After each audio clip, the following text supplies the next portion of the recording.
امتثالا لتوجيهات سماحة المرجع الديني الكبير آية الله العظمى السيد صادق الحسيني الشيرازي دام ظله بخصوص ضرورة نشر الإسلام الصحيح ورد الشبهات، تم افتتاح قسم جديد في حوزة المحقق الكركي رضوان الله تعالى عليه العلمية التابعة للمرجعية الدينية في مدينة كربلاء المقدسة.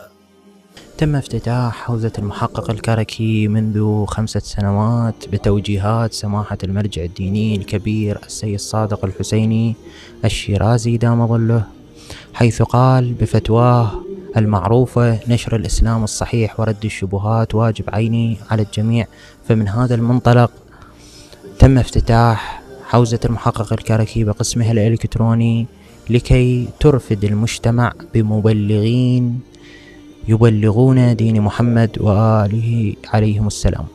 فمن هذا المنطلق يبرز أهمية افتتاح حوزة المحقق الكركي بقسمها المسائي لهذا العام.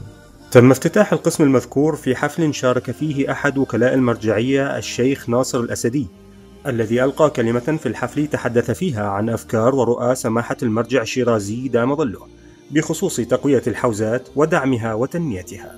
كما تخلل الحفل كلمة للشيخ زيد الفضلي وكلمة لمدير الحوزة الشيخ حيدر المولى.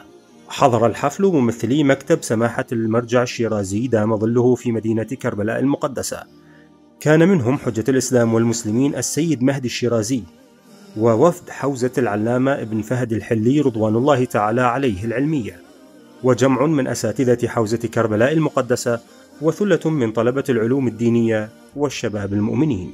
جدير بالذكر أن الحوزة تعتمد في منهجيتها الدراسية على المنهاج المقرر في حوزتي كربلاء المقدسة والنجف الأشرف، إضافة إلى دروس في السيرة والتفسير ورد الشبهات، ودورات متعددة لتأهيل طالب العلم أن يكون مبلغا ناجحا وكفؤا لتبليغ دين محمد وآله الطاهرين عليهم السلام.